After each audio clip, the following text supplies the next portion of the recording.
Welcome to Just the Word, where we're reading through the Bible in 1 year. And I'm Net. Today's reading will come from 1 Samuel chapters 10, 11, and 12. 1 Samuel chapter 10. Then Samuel took a flask of oil and poured it on Saul's head and kissed him, saying, "Has not the Lord anointed you leader over his inheritance?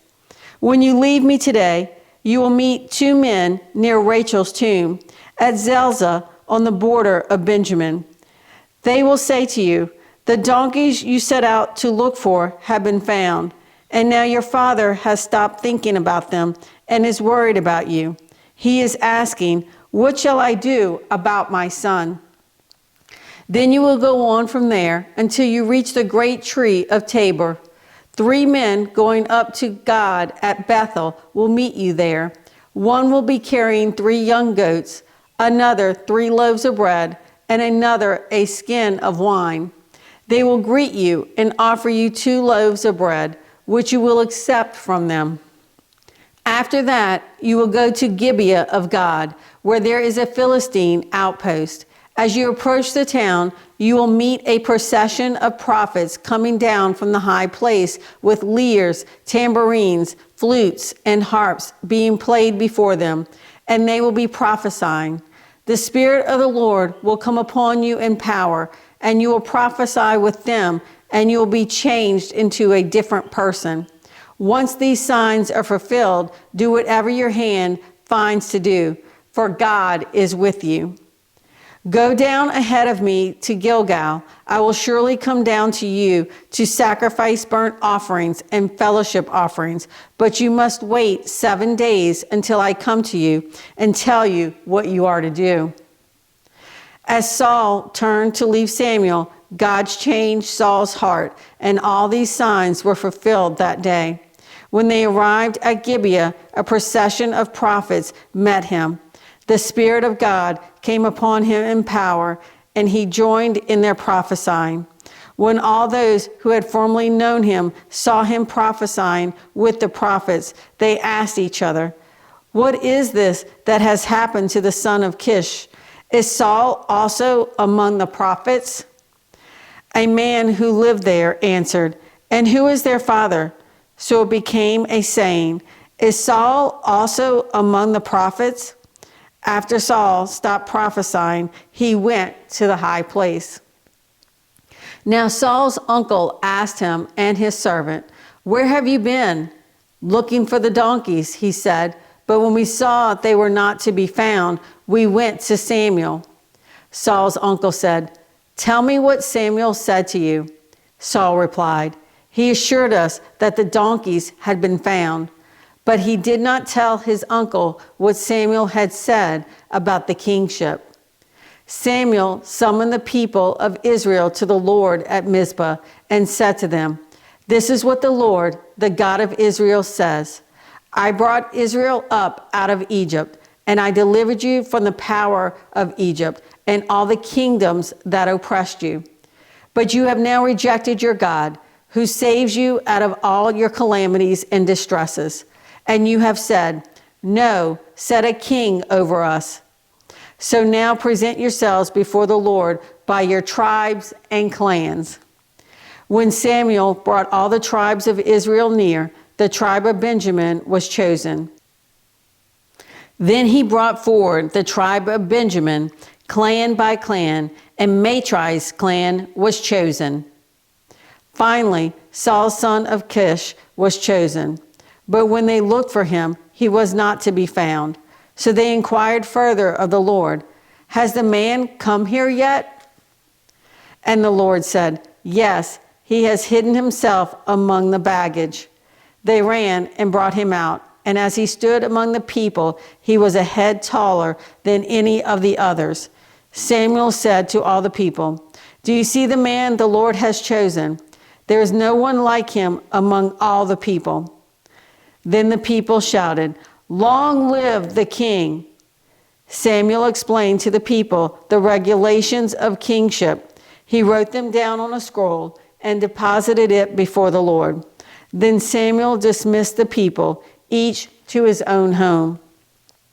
Saul also went to his home in Gibeah, accompanied by valiant men whose hearts God had touched. But some troublemakers said, "How can this fellow save us?" They despised him and brought him no gifts. But Saul kept silent. 1 Samuel chapter 11. Nahash the Amorite went up and besieged Jabesh Gilead. And all the men of Jabesh said to him, "Make a treaty with us, and we will be subject to you." But Nahash the Ammonite replied, "I will make a treaty with you only on the condition that I gouge out the right eye of every one of you, and so bring disgrace on all Israel." The elders of Jabesh said to him, "Give us 7 days so we can send messengers throughout Israel. If no one comes to rescue us, we will surrender to you." When the messengers came to Gibeah of Saul and reported these terms to the people, they all wept aloud. Just then Saul was returning from the fields behind his oxen, and he asked, "What is wrong with the people? Why are they weeping?" Then they repeated to him what the men of Jabesh had said. When Saul heard their words, the Spirit of God came upon him in power, and he burned with anger.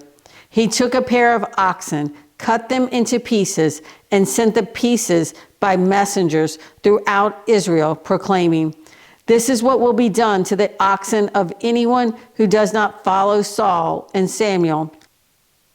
Then the terror of the Lord fell on the people, and they turned out as one man. When Samuel mustered them at Bezek, the men of Israel numbered 300,000, and the men of Judah 30,000.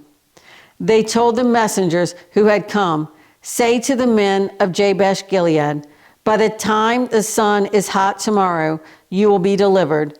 When the messengers went and reported this to the men of Jabesh, they were elated. They said to the Ammonites, "Tomorrow we will surrender to you, and you can do to us whatever seems good to you." The next day, Saul separated his men into 3 divisions. During the last watch of the night, they broke into the camp of the Ammonites and slaughtered them until the heat of the day. Those who survived were scattered, so that no 2 of them were left together. The people then said to Samuel, "Who was it that asked, 'Shall Saul reign over us?' Bring these men to us, and we will put them to death." But Saul said, "No one shall be put to death today, for this day the Lord has rescued Israel." Then Samuel said to the people, "Come, let us go to Gilgal, and there reaffirm the kingship." So all the people went to Gilgal and confirmed Saul as king in the presence of the Lord. There they sacrificed fellowship offerings before the Lord, and Saul and all the Israelites held a great celebration. 1 Samuel chapter 12. Samuel said to all Israel, "I have listened to everything you said to me and have set a king over you. Now you have a king as your leader. As for me, I am old and gray, and my sons are here with you. I have been your leader from my youth until this day. Here I stand. Testify against me in the presence of the Lord and his anointed. Whose ox have I taken? Whose donkey have I taken? Whom have I cheated? Whom have I oppressed? From whose hand have I accepted a bribe to make me shut my eyes? If I have done any of these, I will make it right." "You have not cheated or oppressed us," they replied. "You have not taken anything from anyone's hand." Samuel said to them, "The Lord is witness against you, and also his anointed is witness this day, that you have not found anything in my hand." "He is witness," they said. Then Samuel said to the people, "It is the Lord who appointed Moses and Aaron and brought your forefathers up out of Egypt. Now then, stand here, because I'm going to confront you with evidence before the Lord as to all the righteous acts performed by the Lord for you and your fathers. After Jacob entered Egypt, they cried to the Lord for help, and the Lord sent Moses and Aaron, who brought your forefathers out of Egypt and settled them in this place. But they forgot the Lord their God, so he sold them into the hand of Sisera, the commander of the army of Hazor, and into the hands of the Philistines and the king of Moab, who fought against them. They cried out to the Lord and said, "We have sinned. We have forsaken the Lord and served the Baals and the Ashtoreths. But now deliver us from the hands of our enemies, and we will serve you." Then the Lord sent Jerubbaal, Barak, Jephthah, and Samuel, and he delivered you from the hands of your enemies on every side, so that you lived securely. But when you saw that Nahash, king of the Ammonites, was moving against you, you said to me, "No, we want a king to rule over us, even though the Lord your God was your king. Now here is the king you have chosen, the one you asked for. See, the Lord has set a king over you. If you fear the Lord and serve and obey him, and do not rebel against his commands, and if both you and the king who reigns over you follow the Lord your God, good. But if you do not obey the Lord, and if you rebel against his commands, his hand will be against you as it was against your fathers. Now then, stand still and see this great thing the Lord is about to do before your eyes. Is it not wheat harvest now? I will call upon the Lord to send thunder and rain, and you will realize what an evil thing you did in the eyes of the Lord when you asked for a king. Then Samuel called upon the Lord, and that same day the Lord sent thunder and rain. So all the people stood in awe of the Lord and of Samuel. The people all said to Samuel, "Pray to the Lord your God for your servants so that we will not die, for we have added to all our other sins the evil of asking for a king." "Do not be afraid," Samuel replied. "You have done all this evil, yet do not turn away from the Lord, but serve the Lord with all your heart. Do not turn away after useless idols. They can do you no good, nor can they rescue you, because they are useless. For the sake of his great name, the Lord will not reject his people, because the Lord was pleased to make you his own. As for me, far be it from me that I should sin against the Lord by failing to pray for you, and I will teach you the way that is good and right. But be sure to fear the Lord and serve him faithfully with all your heart. Consider what great things he has done for you.